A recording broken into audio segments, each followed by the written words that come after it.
20. ఇప్పుడు ఛార్జీలు పెంచాడు బస్ ఛార్జీలు. 5 రూపాయలేమో పెంచారు కదా, ఆ? 5 రూపాయలు పెంచారు కదా.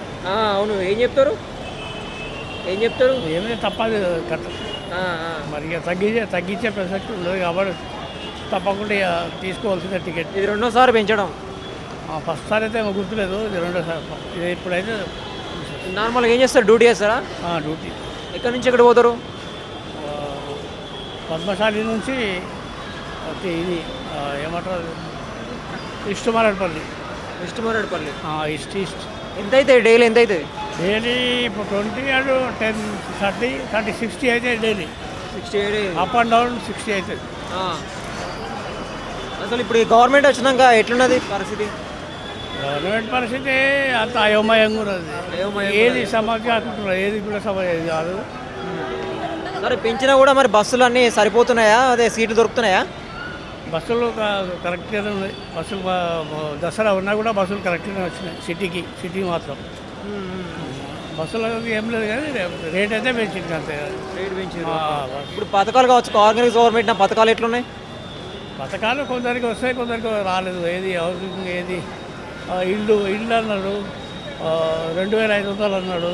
ఇంకా ఏమి కరెంట్ లైట్ బిల్లు అవి మాఫ్ అవి ఇవి చేస్తా అన్నాడు కదా. లైట్ బిల్లు అక్కడే ఉన్నాయి, 2500 అక్కడే ఉన్నాయి, ఇల్లు అక్కడే ఉన్నాయి, అక్కడే ఉన్నాయి. బస్ ఏం లేదు, చేసింది ఏం లేదు. 2-3 నెలలు సన్న బియ్యం ఇచ్చిండు, మళ్ళీ ఈ నెలలో దొడ్డు బియ్యం ఇచ్చేసింది కదా. 3 నెలలు ఒకసారి ఇచ్చి మళ్ళీ ఇప్పుడు దొడ్డు బియ్యం ఇచ్చేసింది. సన్న బియ్యం కాకుండా దొడ్డు బియ్యం ఇచ్చింది ఈసారి. ఎందుకు ఏమైందంటే అడగలేదా సన్న బియ్యం? ఎవరు అడుగుతారు? మళ్ళీ ఈ కోట అయిపోయిన తర్వాత ఇస్తామో ఏమో అంటున్నారు అంతే తప్ప.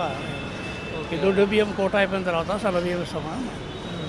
కేసీఆర్ గవర్నమెంట్ అప్పుడు ఇట్లాంటి పరిస్థితులు ఉన్నాయా? కొంచెం మంచిగా నడిచింది గవర్నమెంట్, అది నడిచింది. కానీ జాబ్స్ గిబ్స్ ఏమి లేకుండా ఉండే, చదువుకున్న వాళ్ళు జాబులు ఎక్కడ దొరుకుతున్నాయి, ఎవరికి జాబ్ ఇవ్వలేదు. డబుల్ బెడ్రూమ్ అన్నాడు, అది ఎవరికో వచ్చింది, అది ఎవరికో అది వచ్చింది లేదు, పుచ్చింది ఏం లేదు. ఖాళీ నామకే వస్తుంది నిశాన్ పెట్టి డబుల్ బెడ్రూమ్ అన్నాడు. ఆ డబుల్ బెడ్రూమ్ ఎవరికి ఇవ్వలేదు, చేయలేదు. ఇక్కడ అయితే కొన్ని లక్షల మందికి ఇల్లు తెలుసు కావచ్చు, మీకు తెలుసు. అయితే ఇప్పుడు ఫ్రీ బస్సు ఉంచడం మంచిదేనా, తీయడం మంచిదా? ఫ్రీ బస్సు ఉండని ఎవరు ఉండాలి, కానీ అది దానివల్ల ఇప్పుడు మెన్స్కి ఎఫెక్ట్ పడుతుంది. అది పడుతుంది. మీకు పెంచితే ఏం లాభం? పెంచి లాభం లేదు. ఫ్రీ రేట్ ఏం లేదు, పెంచి 5 రూపాయలతో పెద్ద ఏం కాదు, ఫరక్ పడదు. కానీ థ్యాంక్ యూ అంకుల్. కరెక్ట్.